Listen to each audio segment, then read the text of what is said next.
Bonsoir, vous êtes sur les 100.7 de Radio Association, en compagnie de Serge Carvin pour l'émission Libre Expression. Émission dans laquelle on reçoit les partis politiques, les associations, les artistes, les syndicats et toutes les personnes qui veulent bien s'exprimer librement sur les 100.7 de Radio Asso, la radio qu'il vous faut. Ce soir, l'émission est un peu décalée en avance d'1 heure. Et mon invité, il s'agit de M. Illion, candidat aux élections municipales de Montauban et qui a passé brillamment le premier tour. Et qui se retrouvera en face de Mme Brigitte Barège.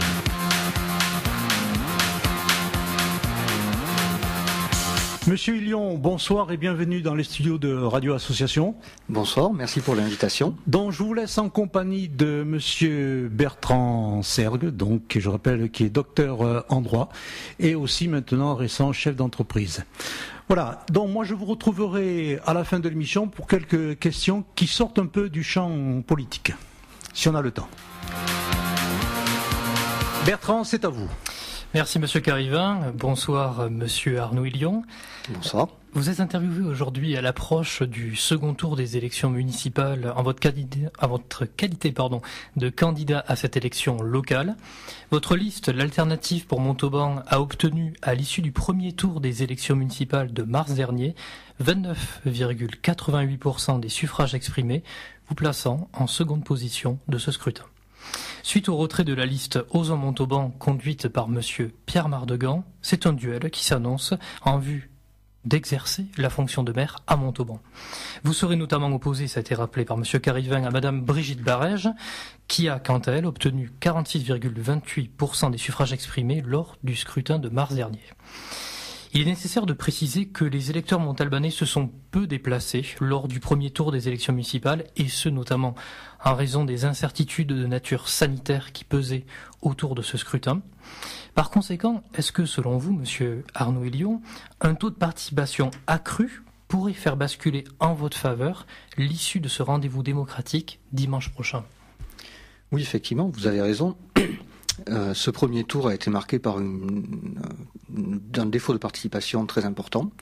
C'est du jamais vu à Montauban. C'était en raison de cette crise sanitaire qui a beaucoup inquiété de nombreuses électrices et de nombreux électeurs, notamment avec les déclarations juste à la veille du scrutin du Premier ministre.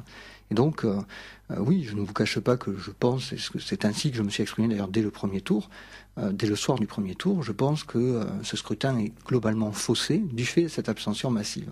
Donc nous n'avions vraiment jamais minimisé la gravité de cette crise sanitaire, de ce virus, et nos électeurs, je pense, ont été sensibles à cette gravité et ont choisi, pour beaucoup, de ne pas aller se rendre voter.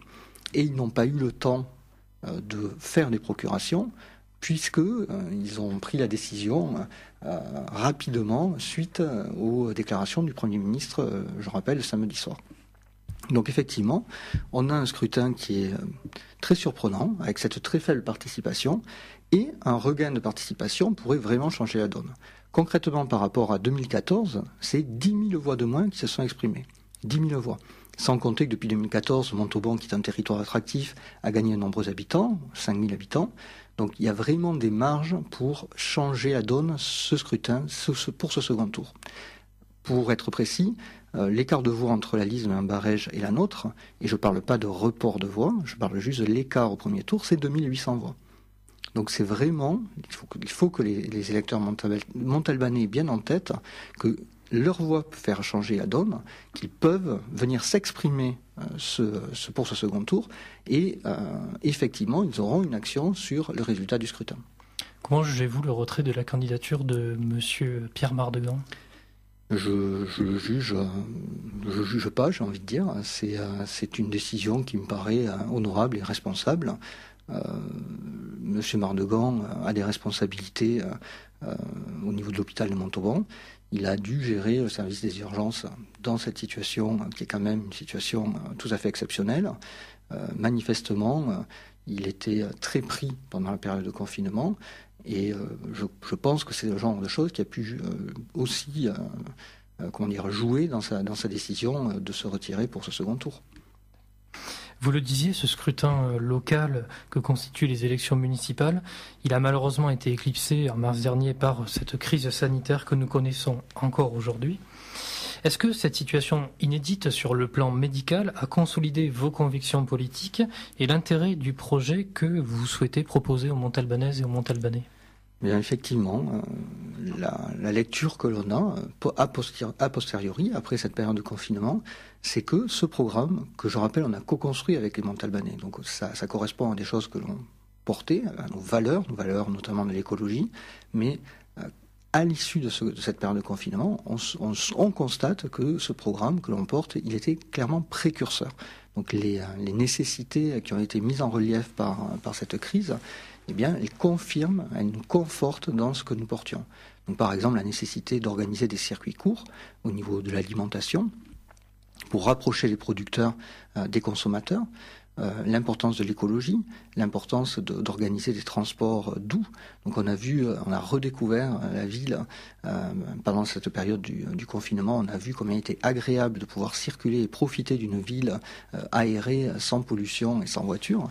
Donc, ce sont des choses qui nous renforcent. L'importance aussi des services publics. On a tenu pendant cette crise grâce aussi aux services publics et notamment aux services publics de santé.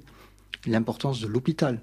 Donc toutes ces choses-là, on trouve que on n'a pas été mauvais dans la conception du programme. Et alors on remarque d'ailleurs que notre adversaire, Brigitte Barège, profite de ce deuxième tour repoussé pour modifier son programme en y intégrant beaucoup des choses que l'on portait. D'accord. Quels éléments notamment ? Eh bien, par exemple, elle s'est rendue compte manifestement que la voirie montalbanaise était dans un état catastrophique, notamment dans la zone rurale, mais pas que, parce que les trottoirs du centre-ville sont aussi dans un état catastrophique, impraticable. Parlez-en à des parents qui poussent des poussettes avec leurs enfants ou à des personnes à mobilité réduite qui se déplacent en fauteuil roulant. Les trottoirs de Montauban sont dans une situation catastrophique à beaucoup d'endroits. Et effectivement, dans la zone rurale, le problème des nids de poules, des chaussées défoncées, le problème des accotements qui s'affaissent avec les fossés qui débordent. Donc il y a beaucoup de fossés qui ne sont pas curetés de manière efficace et qu'il faudrait buser. Il faudrait pouvoir élargir les voiries de manière à ce que les voitures puissent se croiser au moins par endroit. Donc tout ça, ça n'a pas été fait. On est à l'issue maintenant de 19 ans, presque 20 ans de désengagement de la ville sur ces sujets-là. Le choix de Brigitte Barège ont été autres, de financer d'autres choses, mais maintenant il est absolument nécessaire de s'occuper au plus vite de la voirie. De la même façon qu'il est absolument nécessaire de s'occuper aussi des bâtiments publics, notamment des bâtiments des écoles, qui sont eux aussi dans un état catastrophique. On a des écoles avec des étais dans les classes pour que des poutres qui se fissurent, pour ne pas prendre le risque des poutres qui se fissurent ne s'effondrent, des choses comme ça. Donc il faut vraiment s'occuper à nouveau de ces domaines qui sont la pleine compétence du maire pour pouvoir vivre en sécurité au quotidien. Donc rénovation des écoles si vous êtes réélu, également création d'une nouvelle école, c'est bien ça ? Oui, c'est tout à fait ce que l'on porte. Donc là, vous le savez, on avait déjà parlé avant le débat avant le premier tour. Les écoles montalbanaises, le choix qui a été fait, c'est de les densifier, d'augmenter la capacité des écoles, école par école, pour accueillir l'afflux de population dû à l'attractivité du territoire montalbanais. Donc aujourd'hui, cette logique-là, elle arrive à sa fin. Donc on arrive à avoir, dans certaines écoles, la nécessité d'organiser plusieurs tours pour les récréations. On ne peut pas mettre tous les enfants ensemble dans la récréation. Les réfectoires scolaires sont tellement petits par rapport à la quantité. Ils ont été préparés, ils ont été imaginés pour des écoles qui accueillaient beaucoup moins d'enfants. Donc comme on a rajouté des enfants, aujourd'hui ils sont trop petits et on est obligé de faire manger les enfants sur 3 services. Donc on le voit encore suite à la crise du coronavirus, où il faut organiser la distanciation sociale dans les écoles, mais les enseignants, ils s'arrachent les cheveux, et les personnels de cantine, pour essayer de faire en sorte que ces distanciations physiques soient respectées. Donc c'est absolument important d'arrêter de densifier ces écoles. Puisqu'il faut accueillir plus de population, il faut construire une nouvelle école, oui. Justement, par rapport à cette thématique centrale de votre projet politique, il y a notamment l'écologie, vous venez de le dire. Le ralentissement des activités économiques dû à l'expansion du coronavirus aura eu pour rare effet positif de diminuer la diffusion massive de gaz à effet de serre. Pour autant, cette crise sanitaire, elle a également fait naître de nouveaux réflexes individualistes, allant à l'encontre des considérations de nature écologique. Les Français ont notamment privilégié le recours à leur véhicule personnel au détriment des transports collectifs.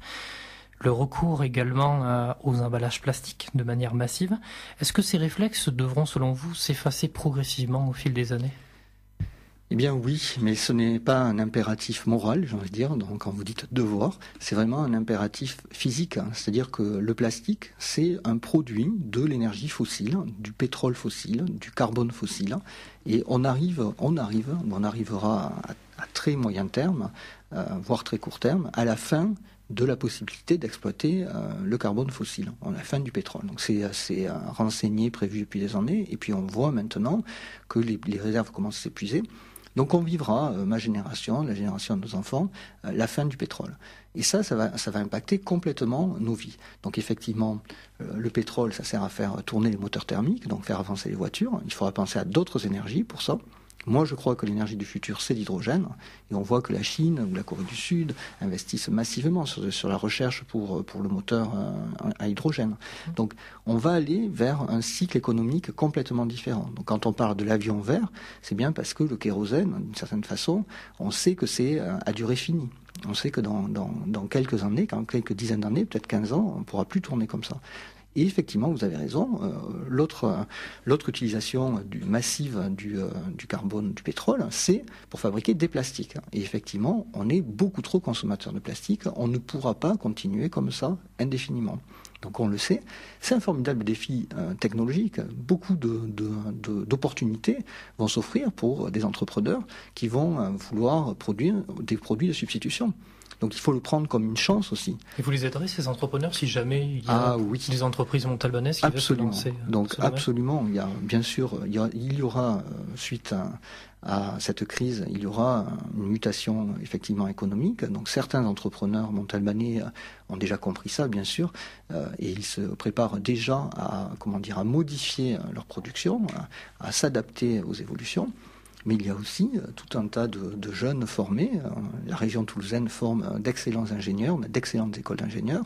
On a des gens très motivés qui en plus ont des motivations réelles, chevillées au corps, qui ont en tête l'importance de la transition écologique que l'on va devoir affronter et qui voudront monter des nouvelles boîtes pour profiter de cette opportunité qu'est l'économie verte en fait, qui reste à construire.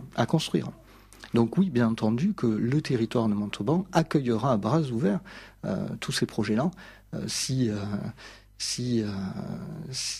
notamment si les Montalbanais me font confiance pour m'occuper de cette ville. Au niveau de notre programme politique, en matière d'écologie, il y a également, si je ne me trompe pas, les bus gratuits, les pistes cyclables aussi qui doivent être rénovées. Oui, absolument. Donc on a ce grand plan mobilité.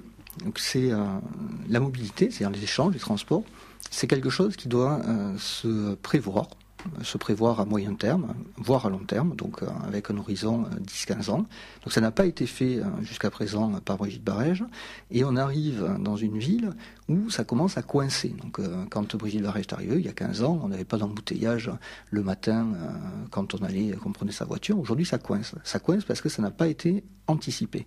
Et là, il faut vraiment réfléchir globalement à l'organisation des transports, voir les interconnexions possibles entre les différents transports. Donc bien sûr, voitures individuelles, mais je pense aussi aux bus, je pense aux vélos. Il y a je pense aux piétons tout simplement. Il y a les nouveaux modes de transport qu'utilisent les gens comme les trottinettes électriques ou ce genre de choses. Il y a aussi le train avec une interface très importante à Montauban puisqu'on a la chance d'avoir une gare en centre-ville. Et donc, il faut vraiment faciliter les interconnexions. Et puis, on a une mesure incitative que l'on porte, qui est bonne pour le pouvoir d'achat et qui est bonne pour l'écologie, c'est d'inciter les gens à prendre le bus en rendant le ticket de bus gratuit. Donc ça, c'est finançable parce que les bus sont tellement peu utilisés à Montauban, il y a très peu de gens dans les bus. En pleine journée, c'est rare d'avoir plus de 7 personnes dans un bus. Que ça correspond à un coût absolument trop important pour la collectivité. Donc quand on fait un réseau de bus, on le fait pour que les gens l'utilisent. Et là, ça devient rentable. Donc là, premier point très important pour nous, ce réseau de bus. Et vous l'avez dit aussi, on a senti monter très fort cette volonté d'utiliser le vélo, Il y a beaucoup de Montalbanais qui se sont équipés avec des vélos, notamment des vélos électriques, et qui veulent faire du vélo. Il y a beaucoup de jeunes, disons, pré-ados, qui veulent utiliser le vélo pour avoir une autonomie, se déplacer sur ce territoire qui est assez vaste, avec des points un peu dispersés, points culturels, points sportifs, les écoles, les lycées. Et donc, ils ont envie de pouvoir utiliser le vélo, et les parents ont peur. Ils ont peur de laisser leur enfant sur ces pistes ou sur ces bandes cyclables qui ne sont pas sécurisées et surtout qui ne sont pas cohérentes. Donc il y a des points noirs qui sont identifiés d'ailleurs par des associations très actives comme Montavélo, où essentiellement le cycliste tout d'un coup se retrouve jeté dans le flot des voitures en circulation. Donc là-dessus, il faut absolument travailler à sécuriser et à résorber petit à petit ces points noirs et à créer ce schéma cyclable, ce réseau cyclable de manière cohérente pour pouvoir se déplacer sur l'ensemble de la ville. L'urgence sanitaire actuelle, elle a également mis en exergue l'importance dont disposent les établissements de santé sur notre territoire. Plusieurs propositions émergent au sein de votre projet politique ayant trait à cette thématique, notamment la rénovation de l'hôpital public de Montauban, et ça vous l'avez dit en début d'émission, la création, et ça vous ne l'avez pas dit, c'est pour ça que nous allons l'aborder maintenant, si vous le voulez bien, d'un centre de santé pluridisciplinaire également. Est-ce que vous pourriez préciser ces projets justement à l'espèce ? Oui, donc encore une fois, cette crise l'a bien montré. La santé, c'est très important. Nous, on le savait parce que les Montalbanaises et les Montalbanais nous l'ont dit. On a organisé une grande réunion sur la santé à l'automne, où on a fait venir un ancien directeur de l'ARS, on a fait venir une vice-présidente de région pour essayer de voir comment on pouvait agir. Donc, il est vrai que le maire ou le président de l'agglomération n'a pas la compétence santé. La compétence santé, c'est une compétence de l'État, en fait, via l'agence régionale de santé. L'ARS. Et effectivement, c'est pas nous, enfin c'est pas localement qu'on a la main sur l'hôpital. En revanche, on a une action sur le foncier pour permettre de mettre à disposition des terrains pour pouvoir réaliser l'extension d'un hôpital, pour pouvoir aussi construire ou proposer un centre de santé. Donc un centre de santé, ça permet. Alors c'est quelque chose qu'il faut porter avec d'autres collectivités, voire avec des mutuelles. Et donc, il ne faut pas travailler tout seul là-dessus. Il faut avoir des partenaires. Pour avoir des partenaires, pour pouvoir porter des projets, il faut pouvoir leur parler et s'entendre bien avec eux. Je vois la petite pique là qui est adressée. C'est effectivement une petite pique parce que ce territoire montalbanais, il a beaucoup souffert de ça, de cette incapacité de la municipalité sortante, de la maire sortante en fait, de discuter, de travailler avec les autres partenaires, les autres collectivités territoriales. Et ça, ça va bien un temps, mais je veux dire sur 20 ans, on a beaucoup perdu. On a perdu au niveau du centre universitaire, par exemple, du fait de l'incapacité à s'entendre avec le conseil départemental, mais il faut arriver à travailler avec les autres collectivités territoriales. On va dans une période de rareté de l'argent public. Il faudra avoir des logiques de territoire, il faudra travailler avec les autres collectivités territoriales. Elles sont de notre bord, c'est peut-être plus facile. Elles sont pas de notre bord, c'est pas grave, il faut travailler avec. C'est comme ça que ça se passe. Regardez à Toulouse, on a une mairie de droite qui travaille avec un département de gauche ou une région de gauche. Regardez à Bordeaux, c'est la même histoire. Donc, quand c'est l'intérêt du territoire, quand c'est l'intérêt des habitants, des contribuables, on arrive à travailler avec. Il faut savoir travailler avec les autres collectivités, et nous saurons le faire. Également, j'avais cru voir dans votre programme l'installation d'une maison santé-sport afin de promouvoir les actions en matière de bien-être et de santé. Oui, absolument. Donc, la santé, il y a tous ces aspects qui sont des aspects médicaux, mais il y a tous les aspects de prévention, tous les santé. On est en bonne santé parce qu'on mange bien, parce qu'on fait du sport, parce qu'on est bien aussi dans sa tête. Et donc, la santé, c'est quelque chose de global. Et l'environnement dans lequel on vit, influe énormément sur la santé. Donc, vivre dans un bel environnement, dans un environnement sain, ça permet de vivre en meilleure santé, de tomber moins malade. Donc, tout le monde le sait, les Grecs anciens le savaient, l'alimentation c'est la première des médecines. Et donc effectivement, quand on veut porter un projet santé fort pour un territoire, il faut réfléchir globalement. Donc on a par exemple, alors vous me demandez tout à l'heure les changements qu'on pouvait avoir par rapport à ce qu'on portait au premier tour. Eh bien, on a émis le souhait d'intégrer le réseau français des villes santé OMS. Parce que, essentiellement, on s'est rendu compte que l'ensemble des propositions qu'on avait au niveau de la santé, s'intégrer parfaitement dans ce label des réseaux français Ville de l'OMS. Donc là-dessus, la logique, c'est effectivement de s'occuper de la santé de manière globale, les aspects médicaux, mais aussi les aspects de prévention, environnementaux et le sport. Permettre aux gens de faire du sport ou avoir une activité physique, de pouvoir aller courir sur la coulée verte, de pouvoir faire du vélo. Globalement, on aura une population en meilleure santé. Les commerçants montalbanais, ils ont été durement impactés par cette pandémie. Vos propositions en l'espèce, elles se concentrent autour de la volonté qui est la vôtre de favoriser l'emploi local et d'accompagner la relance économique. Vous aspirez notamment à redynamiser le centre-ville. Prévoyez-vous également un plan de relance de l'économie à l'échelle de la commune, une fois élu maire de Montauban ?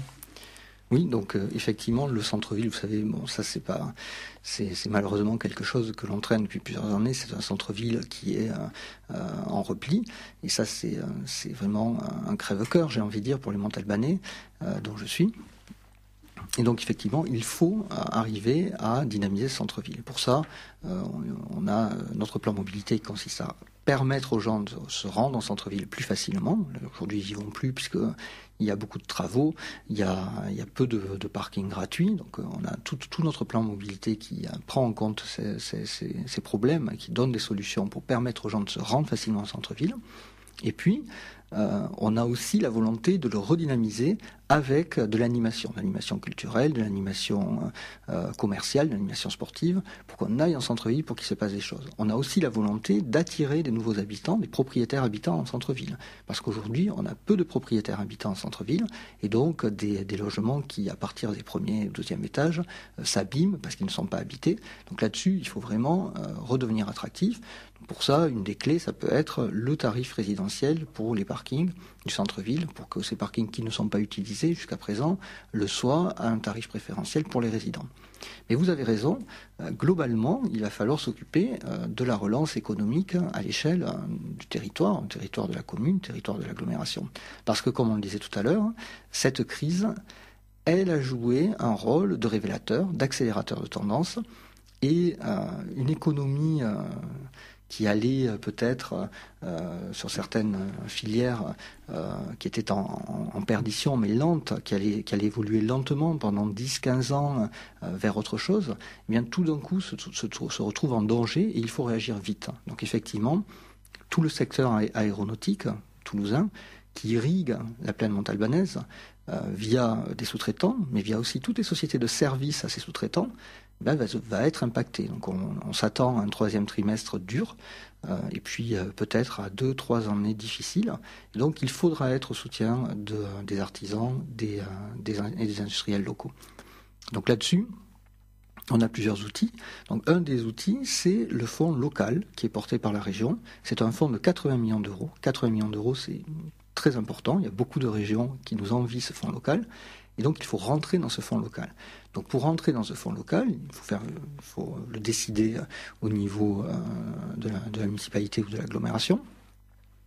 Et la Brigitte Barège ne souhaite pas rentrer dans ce fonds local. C'est une erreur. C'est une erreur parce que si on rentre dans ce fonds local, on peut, les entreprises, les commerces, les artisans, les secteurs touristiques du territoire, peut bénéficier d'une aide de la mairie, de l'agglomération, abondée par la Banque des Territoires, abondée par la région. Donc pour le territoire de Montauban, il s'agit d'une somme de 200 000 euros qui permettrait de rentrer dans le fonds local et à partir de ce moment-là, les aides seraient abondées par la région, abondées par la Banque des Territoires. Alors le choix que fait Brigitte Barège n'est pas celui-là, c'est de gérer en autonomie, de ne pas utiliser ce fonds local. Et c'est une erreur parce que finalement, c'est le contribuable montalbanais qui va payer pour ces fonds qu'il ne pourra pas utiliser, ces fonds régionaux qu'on ne pourra pas utiliser localement. Créer également peut-être un guichet unique afin de faciliter les démarches des entreprises ? Oui, donc on est dans cette logique-là d'essayer. Alors encore une fois, ce sont des logiques qu'il faut travailler avec d'autres collectivités locales, parce que ça sert à rien de multiplier les services parallèles qui gèrent les mêmes choses en créant des bisbilles entre les différents niveaux du millefeuille français, comme on dit. Mais bien sûr, du millefeuille administratif français, absolument. Mais effectivement, Oui, il faut essayer de créer des centres, des lieux communs où on peut frapper à la porte duquel on peut frapper et trouver toute l'information dont on a besoin. Donc, on perd beaucoup de temps des fois quand on est chef d'entreprise, par exemple, à courir d'un endroit à l'autre pour essayer de plaider à sa cause d'une certaine façon, alors que ce dont on a envie, c'est un guichet unique où on expose le problème et on nous envoie directement au bon bureau où on va nous donner la marche à suivre en fait. Donc c'est vrai que c'est très pratique, ça simplifie beaucoup la vie quotidienne. Et puis c'est la même chose pour les salariés qui sont en recherche d'emploi. Toute aide de ce type-là est toujours très appréciable. Vous êtes également très attaché à la culture, au développement culturel de la ville en général. Nous assistons ces derniers temps à des dégradations de monuments historiques à travers le monde, notamment au déboulonnage de nombreuses statues, au regard d'un certain passé colonialiste qui pourrait entourer qui entoure les individus représentés au sein de ces sculptures. Quel regard portez-vous, je vous prie, sur l'action qui est menée à travers le monde en l'espèce? Est-ce que vous condamnez ces actes ou au contraire est-ce que vous comprenez l'action qui est menée par certains individus? Alors là, c'est une question assez profonde en fait que vous me posez, parce que la question c'est qu'est-ce qu'on fait de la statue d'un tyran? Donc on a un moment un système tyrannique, disons. Donc on élève une statue en l'honneur du tyran, et puis le tyran tombe, on change d'air. Et qu'est-ce qu'on fait de la statue? Est-ce qu'il faut la battre parce que c'est un symbole de la tyrannie passée, ou est-ce qu'il faut la laisser là pour se rappeler et se souvenir de cette tyrannie-là? Parce que quand on déboulonne les statues des tyrans, eh bien, c'est aussi, d'une certaine façon, un moment où on épure les livres d'histoire de l'existence même de ces choses-là. Eh bien, les deux points de vue, très honnêtement, les deux points de vue s'entendent. Les deux points de vue se défendent. Donc je crois que sur ce sujet-là, précisément, je n'aurais pas un point de vue tranché absolu. Ça dépend des endroits, ça dépend des moments. Oui, il y a des moments où certains symboles deviennent insupportables et on les déboulonne. Et puis il y a d'autres moments où on est plus apaisé, où on a pris le temps de vivre avec son histoire, même quand on ne s'y retrouve pas. Et le symbole qui est affiché dans l'espace public devient le marqueur et marque le souvenir d'un moment peu glorieux. Je vous pose cette question parce que c'est vrai que c'est une question qui va concerner les maires de certaines communes ou autres, parce qu'il y a également le nom de certaines rues qui peuvent poser problème ou autres, etc. Notamment pas mal dans la ville de Nantes ou autre, par rapport à son passé, etc. Et tout. C'est une question qui pourrait se poser du jour au lendemain à Montauban également, pourquoi pas. Également, il y a un élément... Mais pour vous répondre, si c'est une question, oui, vous avez parfaitement raison. Ce sont des questions qui sont valables. Vous le savez, nous, on porte l'idée d'avoir une démocratie participative. Donc, sur des sujets comme ça, je vous le dis, encore une fois, les citoyens. Je ne pense pas que ce soit la discrétion du maire de choisir sur des symboles comme ça. Je crois pas que ce soit la discrétion du maire qu'il faille se référer. Il faut vraiment essayer de comprendre l'état d'esprit de la population. Comprendre effectivement, est-ce que le symbole heurte ou est-ce que parce que c'est un symbole mauvais, est-ce que ce symbole on veut le garder parce qu'il fait partie de l'histoire locale ou l'histoire nationale d'ailleurs et qu'on veut s'en souvenir. Encore une fois, les deux points de vue se défendent. Et je pense qu'il ne faut pas se servir en tous les cas de ces choses-là pour cliver un peu plus la population. On n'a pas besoin de ça. On a besoin d'apaisement. On a toujours besoin d'apaisement. Et plus que jamais dans les périodes difficiles.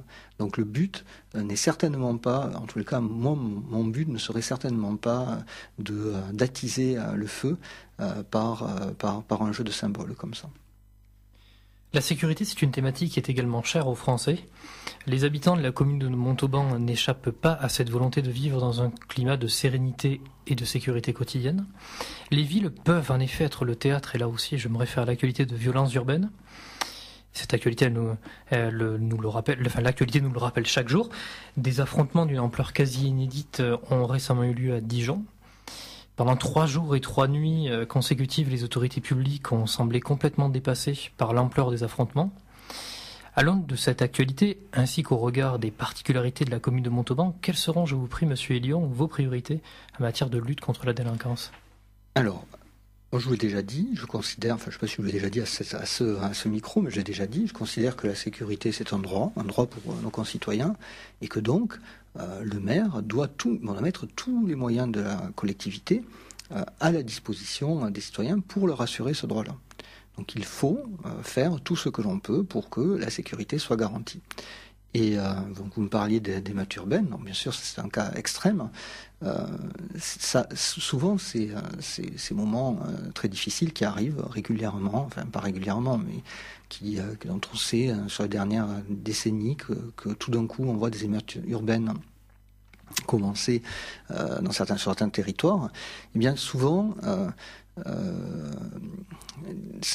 ça n'arrive pas comme ça n'arrive pas de rien. Il y a une histoire avant. Avant qu'il y ait une émeute urbaine, il y a, je sais pas, 5, 10 ans d'histoire locale qui explique peut-être qu'on en arrive à cela. Et donc c'est très important en amont, travailler pour apaiser la société et pour essayer de ne pas arriver au moment de l'émeute urbaine. Donc je ne remets pas en question du tout le travail des forces de l'ordre, parce que honnêtement, si on regarde sur les 3 dernières années, ça a été très compliqué tout ce que les forces de l'ordre ont eu à gérer comme épisode. Les gilets jaunes, etc. Oui, il y a eu beaucoup de choses compliquées à gérer. On est dans une société qui est pas malade, mais qui est abîmée et qui est pas apaisée. Et donc c'est compliqué aussi pour les forces de l'ordre. C'est compliqué pour les services de renseignement, puisque en fait il faut faire du renseignement pour essayer d'éviter d'arriver à ces extrémités, à ces émeutes urbaines. Donc je pense que les services de l'État travaillent, je ne sais pas le détail de la situation dijonnaise, mais je pense que je fais confiance aux services de l'État qui travaillent toujours au mieux de ce qu'ils peuvent pour essayer d'éviter d'arriver à des choses comme à des extrémités de ce type-là. Alors bien entendu, c'est pas acceptable. C'est probablement, sur le cas de Dijon aussi, une des conséquences malheureuses de cette période de confinement, qui a réellement impacté chacun de nous, jusque dans nos vies très personnelles, très intimes. Les gens sont restés bloqués chez eux pendant longtemps. Et ça, on n'est pas fait pour ça. Vous savez que quand on assigne quelqu'un en résidence, c'est une peine, d'une certaine façon, en France. Donc, on n'est pas fait pour vivre dans ces conditions-là. Donc, effectivement, ça a agi sur les consciences, ça agit sur les cerveaux, et certainement que ça a participé à ces phénomènes un peu de crise auxquels on arrive en fin de confinement. Du coup, vous êtes favorable à l'îlotage Localement, la police municipale doit travailler avec la police nationale. Donc il faut travailler en bonne intelligence avec la police nationale. Et nous, la stratégie qu'on aurait pour essayer d'apaiser les choses, c'est effectivement mettre la police municipale au maximum au contact de la population. Donc plutôt que de la mettre derrière des écrans de vidéosurveillance, essayer de la mettre plutôt dans la rue, au contact des concitoyens, y compris dans des quartiers où certains postes de police ont été fermés, donc il faut les réouvrir, et il faut que les policiers municipaux puissent patrouiller sur l'ensemble du territoire de la commune, et donc faire de l'îlotage. Ça fait partie des propositions que l'on porte, absolument. J'avais cru voir également la mise en place de médiateurs de nuit pour régler les petits litiges de voisinage ou autres, etc. Absolument, vous avez bien lu notre programme, je vous en remercie. Vous avez raison, beaucoup de problèmes interviennent le soir et la nuit à Montauban. Et oui, ça peut être des problèmes à la base, des petits problèmes de voisinage qui dégénèrent. Donc là encore, la stratégie, c'est d'agir avant que ça dégénère. Donc mettre des médiateurs de nuit pour essayer de régler ces problèmes de voisinage, c'est souvent des problèmes qui sont, enfin vous pouvez en parler avec les professionnels de la police, mais c'est souvent des problèmes qui sont en lien avec des problèmes d'alcoolisation sur la voie publique. Donc toutes ces petites choses peuvent dégénérer et devenir beaucoup plus impactantes. Il faut agir avant. Voire violence conjugale aussi. Les violences conjugales, elles aussi, vous avez absolument raison, sont très souvent liées à des problèmes d'alcoolisation. Donc c'est des choses qui nous tiennent à cœur. Nous, on a été vraiment, pas choqués, mais touchés pendant cette campagne qui a été longue. On est vraiment allé consulter les Montalbanais. On a été vraiment touchés. Moi, j'étais très touché par des témoignages de femmes, notamment, qui m'ont souvent interpellé sur les difficultés qu'elles avaient spécifiques par exemple, à se déplacer dans l'espace public, notamment le soir ou en début de soirée. Des témoignages de commerçantes, par exemple, qui ne peuvent pas se garer en centre-ville parce que le parking est trop cher, donc ils se garent à l'extérieur, mais qui viennent jusqu'à leur magasin pour ouvrir le magasin, et qui m'expliquaient quand elles repartaient le soir du centre-ville jusque vers Bourdelle où elles se garaient. Et avant de partir, elles se changent pour mettre une tenue plus neutre, pour ne pas être ennuyées dans la rue. Et ça honnêtement, ça pose question et c'est inacceptable. Pour moi, c'est inacceptable dans une société, dans la société française du XXIe siècle. Donc là-dessus, il faut vraiment, effectivement, être aux côtés de ces femmes et réagir avec la plus grande fermeté face aux violences faites aux femmes. Une toute autre thématique, le tourisme, c'est un secteur majeur dans le cadre du développement économique, social et culturel de notre territoire. Vous souhaitez inscrire les habitants de la commune de Montauban dans une forme de cohérence territoriale, en envisageant de nombreux partenariats avec les départements, on en a un petit peu parlé, limitrophes notamment, et des villes voisines.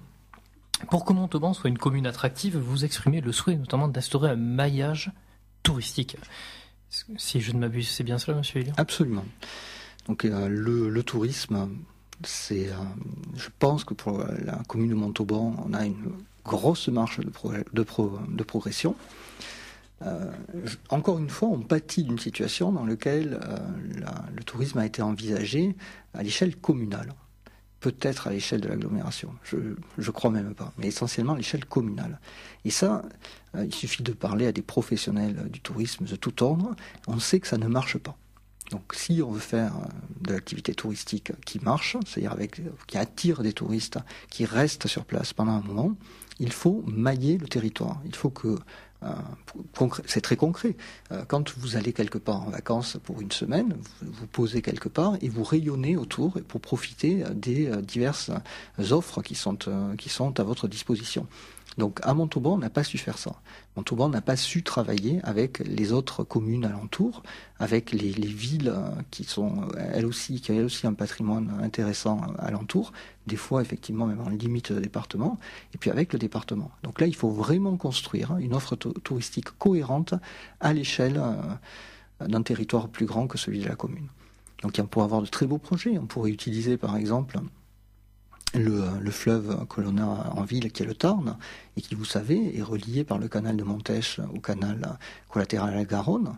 Donc il serait possible d'envisager de faire du tourisme de plaisance sur le Tarn, avec une boucle qui irait par Montèche, Montauban, Moissac, Castel-Sarrazin, qui remonterait. Donc là, on pourrait attirer comme ça vraiment des plaisanciers, ça serait un très beau projet. Mais ces choses-là, c'est à l'échelle d'un territoire un peu plus grand que Montalbanais. Alors on a un patrimoine incroyable à Montauban, on le sait. On a bien sûr notre musée Ingres, on a toute la Bastide qui est superbe. On a des bâtiments art déco aussi à Villebourbon, notamment qui ne sont pas suffisamment exploités. On a aussi un potentiel artistique incroyable, puisqu'on a beaucoup d'artistes à Montauban. Puis on a une tradition culturelle et artistique très forte. Donc, et vous voulez créer un tiers-lieu, je crois, pour ces artistes. Oui, ça c'est un projet que l'on porte très fortement. Donc vous savez, ces tiers-lieux, c'est des espaces souvent emblématiques dans une ville. Je pense à Darwin, à Bordeaux par exemple, ou à la Belle de Mai à Marseille. Donc ce sont souvent des friches industrielles ou des friches commerciales, des anciens bâtiments dont on ne fait rien, qui sont un peu à l'abandon, qui sont tout d'un coup réinvestis par des collectifs d'artistes, mais aussi par des entreprises de pointe, à la pointe de l'innovation, par des Fab Labs pour fabriquer des objets avec des imprimantes 3D ou ce genre de choses. C'est aussi des lieux où on pourrait accueillir des résidences d'artistes. C'est des lieux en général ouverts dans lesquels on peut rentrer, passer, circuler. Donc c'est des lieux dans lesquels on voit de la végétation, des arbres qui poussent au milieu de cours qui étaient abandonnés, des choses comme ça. Et ces lieux tout de suite il y a une vie qui se crée. Il y a souvent des cafés qui viennent s'installer, il y a souvent des restaurants, et ça c'est des endroits vraiment superbes parce que on prend plaisir à y passer, mais ça donne aussi une identité à la ville. Donc il y a des villes que l'on connaît, par exemple vous parliez de Nantes tout à l'heure, on la connaît pour son lieu unique. Donc c'est des villes qui tout d'un coup ont quelque part dans leur territoire ce tiers-lieu, ce lieu un peu unique, qui vient renforcer l'image de la ville. Et on vient dans une ville pour son tiers-lieu aussi, pour bénéficier de ça. Donc ça, c'est très important. On pourrait imaginer, par exemple, de faire ça à Ville-Bourbon, à Montauban, puisque vous le savez, le PLU fait que beaucoup de bâtiments sont inconstructibles pour plan local d'urbanisme, du coup. Pardon ? Plan local d'urbanisme. Du plan local d'urbanisme, pardon. Vous avez raison. Les acronymes. Oui, je suis désolé. Donc le plan local d'urbanisme, du fait des inondations, de l'histoire des inondations que l'on a à Montauban, on ne peut pas faire de mètres carrés habitables en fait. Donc on pourrait utiliser ces friches qui nous attendent pour créer des tiers-lieux de ce type-là. Et par exemple, la salle de musique actuelle, le Rio actuel, qui se trouve d'ailleurs à Ville-Bourbon, aurait toute vocation à vivre dans un espace comme ça. Pourrait faire du cinéma en plein air aussi dans un lieu comme ça. Donc c'est vraiment un outil qui, je pense, en plus, à Montauban, n'aurait pas du mal à être investi, parce que on voit vraiment tous les acteurs culturels, toutes les associations qui sont en demande de pouvoir s'exprimer, qui vivent un peu ces 19 dernières années autoritaires et cassantes de la municipalité en cours, comme extrêmement brimantes pour elles-mêmes. Donc oui, ce tiers-lieu, c'est vraiment un projet que l'on porte pour mettre à disposition un lieu qui serait investi par des gens qui ne demandent que ça, de pouvoir s'exprimer dans un lieu à partir du moment où on le met à leur disposition. Et ces festivités pourront avoir lieu cet été? Si vous êtes élu maire de Montauban, est-ce que vous pensez qu'il va falloir annuler des spectacles, les maintenir, compte tenu de la crise sanitaire actuelle? Vraiment, beaucoup de secteurs ont pâti de cette crise, d'un point de vue économique. Mais le secteur culturel, il est vraiment ravagé.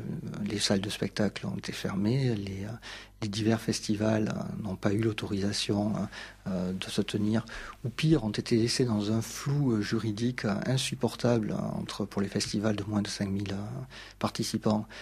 Où finalement, on ne leur a pas donné une interdiction, mais on ne leur a donné aucune possibilité de pouvoir concrètement faire tenir leur festival aux organisateurs.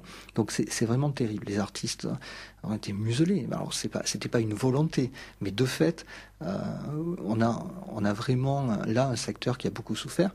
Et puis au niveau des habitants, on le voit, on a une envie très grande si ce n'est de faire la fête, de se retrouver et de profiter de l'espace public pour vivre des événements culturels. Donc là, tout est réuni pour pouvoir organiser un été très festif, musical, avec des arts de rue, avec tout le secteur associatif culturel qui n'attend que ça, qu'on lui donne la possibilité de pouvoir faire des projections de cinéma en plein air ou que sais-je. Une thématique est également au cœur de l'actualité ces derniers temps. Il s'agit de la lutte contre toutes les formes de racisme. De nombreuses manifestations ont eu lieu ces dernières semaines à l'appel de divers collectifs en France, mais également à travers le monde. La mort d'un Afro-Américain au cours d'une interpellation policière aux États-Unis a été l'élément déclencheur, comme vous le savez, de cette vague de protestations. Est-ce que l'action qui est menée par ces associations de résistance contre toutes les formes de discrimination recueille votre assentiment, compte tenu du dessein de leur engagement, ou craignez-vous une extrapolation d'une situation propre aux États-Unis, appliquée à la France, dont la police ne dispose pas des mêmes règles d'intervention? Alors, bien évidemment, pour avoir vécu quelques mois aux États-Unis pour des raisons universitaires, disons, dans mon travail, je suis très heureux de vivre dans un État français avec une police régalienne plutôt que de vivre dans un État américain. Et j'ai beaucoup d'admiration pour les États-Unis d'Amérique, mais plutôt que de vivre dans un État où les polices sont locales. Donc il faut savoir qu'à part ce qu'on appelle le FBI, qui est une sorte de police nationale, disons à l'échelle tout le continent, de tout l'État, de tous les États-Unis, les polices américaines sont des polices locales. Oui, parce qu'en fait, les États-Unis d'Amérique, c'est un État fédéral où il y a plusieurs États au sein même de ce pays. Et même ces États n'ont pas une police au niveau de leur État. Donc les polices ne sont que des polices locales. C'est les shérifs, si vous voulez. C'est la même chose pour la législation. D'ailleurs, quand on passe d'un État américain à un autre, la législation n'est pas la même. Vous risquez la peine de mort à un État et vous ne la risquez pas dans un autre. Vous avez absolument raison. Pour un même délit, vous n'êtes pas jugé de la même façon.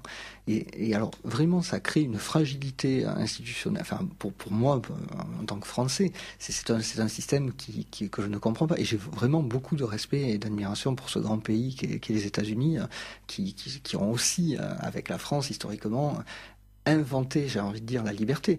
Mais très clairement, je préfère le système français avec un État qui est régalien et qui est responsable d'une police nationale, avec des fonctionnaires de police, plutôt que d'avoir un système comme aux États-Unis de micro-police ou de police qui dépendent de chaque ville ou comté des États-Unis. Et là, effectivement, le problème, c'est que parfois, on a des polices qui sont extrêmement peu formées. Donc en France, on a une police qui est formée. On ne devient pas policier comme ça, on passe un concours. Et avant et après, quand on a passé le concours, on a une formation longue. Donc, moi, ça me rassure beaucoup. Et je suis très soucieux de continuer avec une police nationale comme ça. Et effectivement, le problème aux États-Unis, c'est qu'on peut avoir des gens qui sont policiers, mais qui ne sont pas forcément... Ça dépend des endroits. Forcément, il y a des villes qui forment leurs policiers, mais il y en a d'autres qui ne les forment pas ou pas suffisamment. Et donc, on a beaucoup plus de bavures, disons, qu'on peut en avoir en France. Alors, ensuite, vous me demandiez, votre question plus précisément, c'était ce que je pensais des mouvements antiracistes que cela a créé, etc. Mais bien entendu qu'il faut être antiraciste. Il n'y a pas de doute là-dedans. Il faut condamner. Je condamne le racisme parce que c'est une évidence. Après, votre question, c'était aussi un peu à quel point on pouvait extrapoler. Oui, voilà. Après, c'est peut-être plus profond. C'est sûr que, comme vous le dites à juste titre, nous sommes tous d'accord sur le fait qu'il faut absolument condamner toutes les formes de racisme. Mais derrière cela, est-ce qu'il n'y a pas un risque peut-être de communautariser une situation bien précise par rapport au racisme en France, comme on trouve aux États-Unis d'ailleurs, où il y a une sorte de lutte entre différentes presque races ou autres qu'on ne connaît pas véritablement dans le système français, qui est davantage républicain en quelque sorte. Vous avez absolument raison, encore une fois. Donc, le système américain est un système communautariste qui assume son communautarisme. C'est extrêmement renseigné par les sociologues et c'est extrêmement accepté par le peuple américain. Donc nous n'avons pas du tout la même culture. Nous avons une culture de l'État, de la nation, et nous sommes moi je partage les valeurs de la laïcité, je m'y retrouve parfaitement. Donc le communautarisme, pour moi, n'est pas une solution pour le peuple français. Même si, de fait, pour le peuple américain, c'est une évidence. Quand je discute avec des collègues américains, oui, la société, elle est organisée de manière communautariste, mais c'est le système américain. Donc nous, le système français, c'est pas la même logique, c'est pas la même histoire, c'est pas la même culture. Et effectivement, je pense que la notion de laïcité est beaucoup plus pertinente et utile que la notion de communautarisme. Revenons sur le plan local, si vous le voulez bien, avec ma dernière question. Quels ont été les changements concrets qui ont été opérés au sein de votre campagne électorale afin de prendre en compte la crise sanitaire actuelle ? J'imagine qu'il n'y a plus de meeting, fin des opérations de tractage aussi. Donc du coup, vous avez eu davantage recours au numérique, aux radios peut-être aussi, ou autre. Donc oui, donc nous respectons, vous le savez, nous respectons depuis le début les préconisations. Dès le premier tour, on a annulé notre meeting, alors qu'on avait vraiment envie de le faire et qu'on nous poussait, on sentait l'envie monter chez les gens qui nous suivaient. Mais en responsabilité, et on ne regrette pas ce choix, on a annulé ce meeting, parce que on n'a jamais voulu minimiser l'importance de cette crise sanitaire et les dangers que ça pouvait avoir. Donc on continue à être cohérent, on respecte les préconisations qui sont faites. Donc effectivement, on ne va pas organiser de meeting, on ne va pas organiser de réunions publiques, on ne fait pas de tractage. Donc si les gens veulent prendre des tracts, ils les prennent, mais on ne les retend pas. Et c'est assez étrange de faire campagne dans ce contexte-là, mais on ne l'a pas choisi. Donc effectivement, les médias classiques, que sont les radios par exemple, aussi la presse papier ou la télévision, ça devient très important dans ce contexte-là. Puis vous avez raison, les réseaux sociaux, c'est aussi quelque chose sur lequel on essaie d'investir pour essayer de toucher les gens. Mais rien ne remplacera le contact humain. C'est quelque chose qui vous a manqué, ça, justement ? Oui, beaucoup. Moi, surtout, moi je suis quelqu'un qui a besoin de contact, d'aller à la rencontre des gens, d'entendre ce qu'ils ont à me dire directement, que ce soit des choses positives ou négatives, parce que quand on va voir les gens, des fois ils nous disent ce qu'ils ont sur le cœur, et des fois c'est de la colère qu'ils ont exprimée. Mais je préfère entendre les choses que les gens ont à dire, être en leur contact, parce que c'est ce qui permet après de comprendre ce dont ils ont besoin. Donc il faut être à l'écoute. Il faut être à l'écoute de la population. On ne peut pas diriger une ville, on ne peut pas s'occuper d'une ville en étant sourd à ce qui se dit et ce qui s'exprime. Je vous remercie infiniment d'avoir répondu avec tant de précision à ces questions. Je laisse du coup la parole à Monsieur Cariva. Bertrand Sergue, merci de vos questions. Alors, Monsieur Lyon, donc on s'aperçoit qu'au fil des élections, la défiance envers les hommes et femmes politiques est à son maximum. Au cours de cette campagne électorale, vous avez rencontré de nombreux Montalbanais et Montalbanaises. Alors, je vais vous donner une citation, je ne vous demande pas de disserter dessus, hein. Je me demande qu'est-ce que vous en pensez. Alors, je vous la lis. Notre attitude envers les autres détermine leur attitude envers nous. Et je trouve qu'elle s'applique particulièrement aux politiques. Oui, effectivement. J'entends.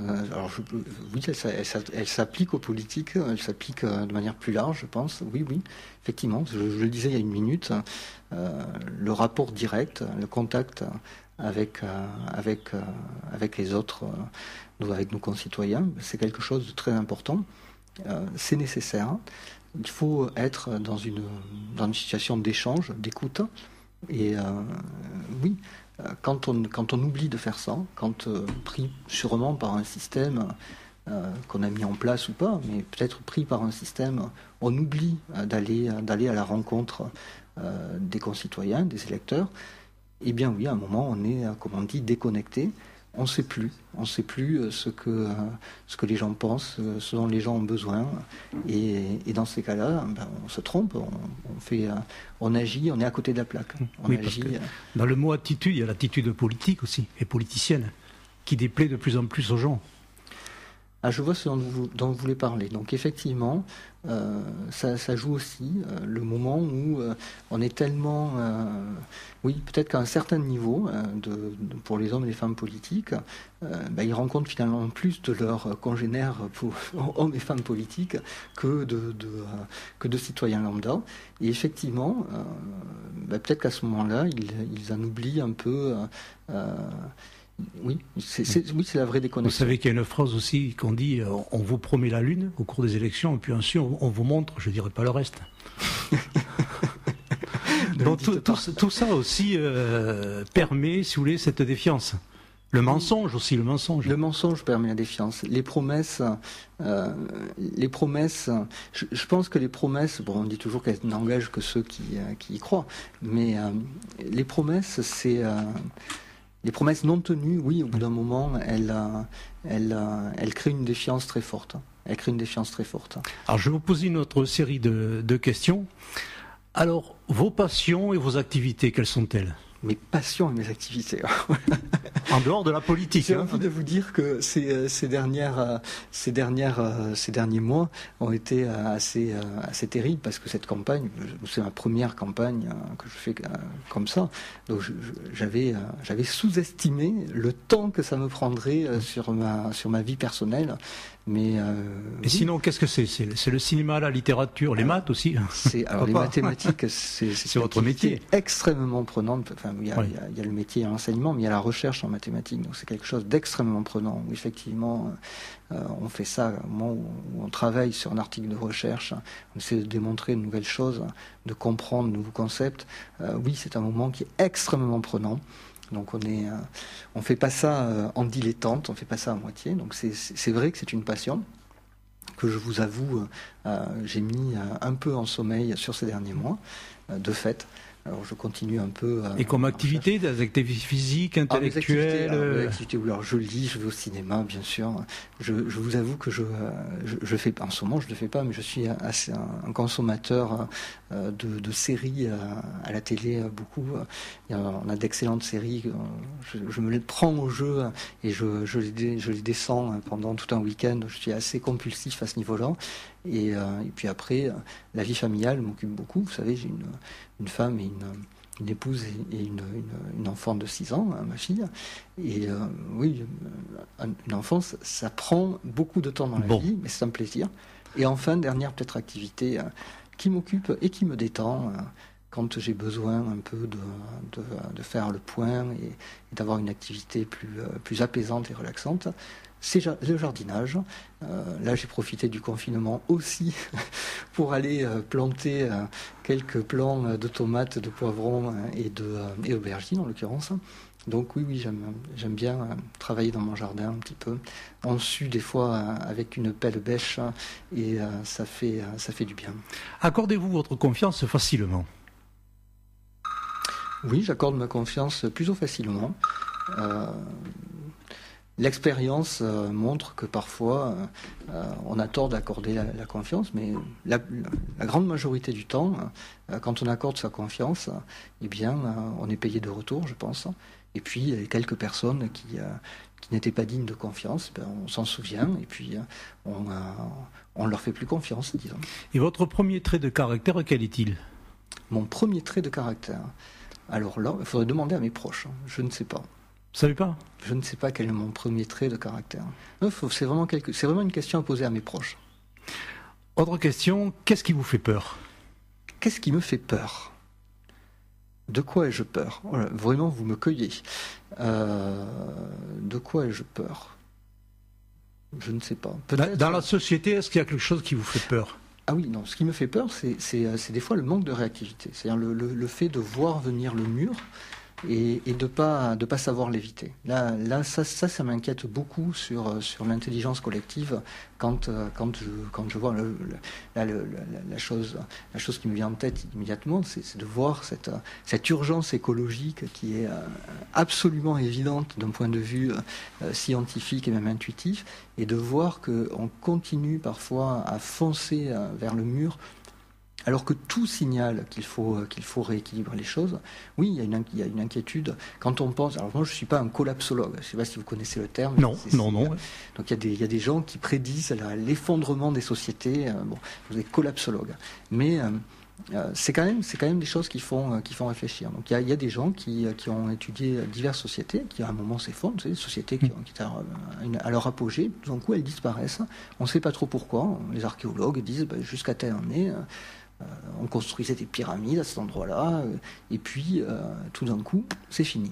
Et donc les collapsologues, ils ont des théories pour expliquer ça, qui sont par exemple, les gens n'ont pas été sérieux, à un moment ils ont coupé trop d'arbres pour construire leur pyramide en Amérique du Sud ou je ne sais trop quoi, ils ont détourné des rivières, et puis tout d'un coup, il n'y avait plus assez de nourriture, il n'y avait plus assez d'arbres, il n'y avait plus assez d'eau, et la société, qui avait mis plusieurs siècles à se construire, tout d'un coup disparaît. Et donc ça serait le risque, c'est ce qui peut-être nous parvenait, je ne crois pas quand même, mais là, il faut savoir réagir à temps. Et ça pourrait me faire peur, oui, cette espèce d'incapacité à ne pas éviter un mur vers lequel on fonce. Vous arrive-t-il de regretter? Oui, ça m'arrive de regretter. J'ai quelques regrets dans ma vie. Pas beaucoup, mais ça m'arrive. Il y a des choses que je dû regretter, oui, bien sûr. Est-ce que vous regrettez de vous être lancé dans la campagne électorale? Ah non, absolument pas. Non. Ça, le jour où j'ai pris cette décision, qui ne se prend pas à la légère, je n'avais pas en tête qu'elle allait être aussi longue, cette campagne, parce que vraiment, ça a été la campagne de tous les imprévus, jusqu'à cette crise du coronavirus qui nous a retardé ce second tour, quelque chose qu'on n'avait bien sûr absolument pas anticipé. Mais non, je ne le regrette pas, parce que c'est une aventure humaine très forte, dans laquelle on vit intensément plusieurs situations, et puis on se bat pour des convictions, pour un projet.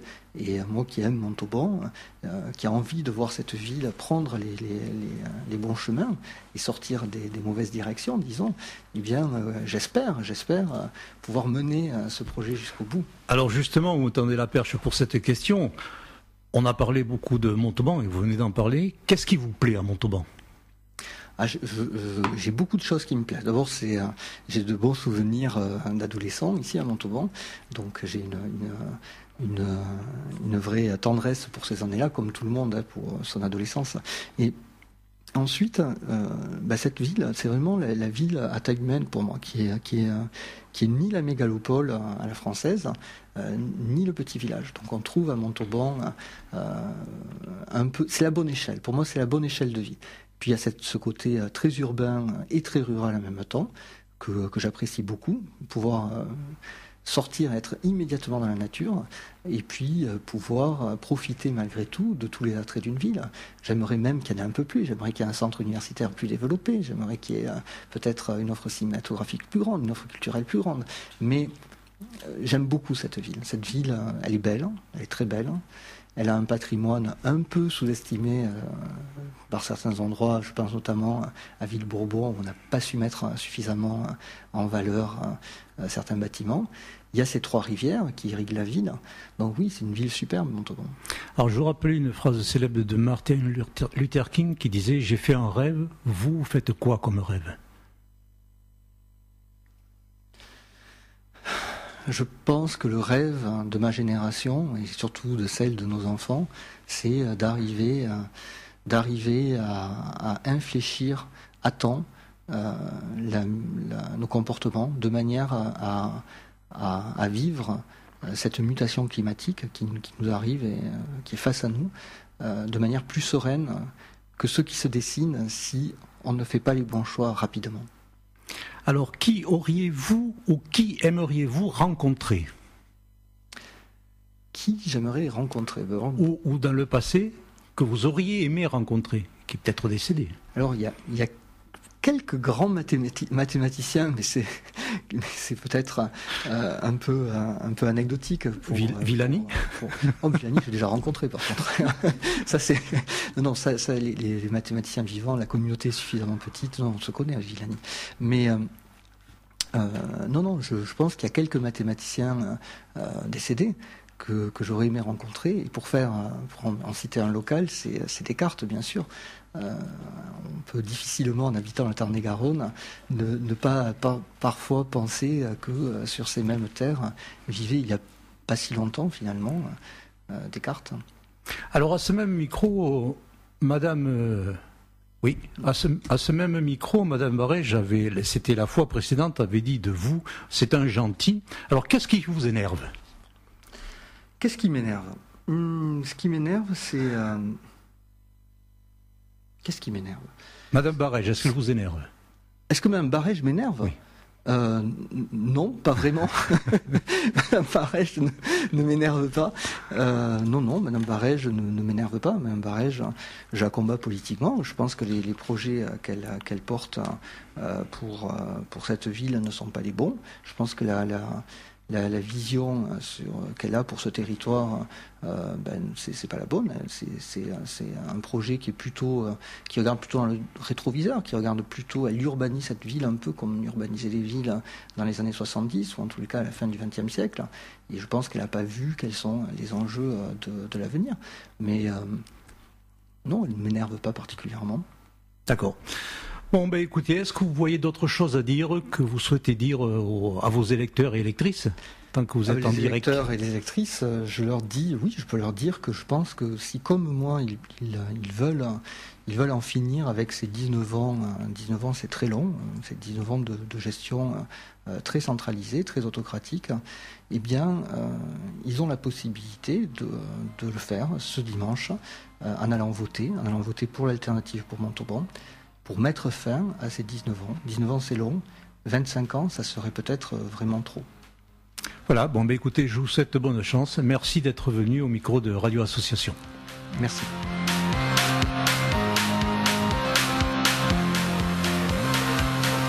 Vous étiez sur Radio Association en compagnie de Serge Carévin dans l'émission Libre Expression et de Bertrand Sergue. Ce soir, mon invité, il s'agit de monsieur Illion, qui est candidat au second tour des élections municipales de Montauban. Je vous souhaite à tous une excellente soirée. Restez bien branchés sur les 100.7 de Radio Asso, la radio qu'il vous faut.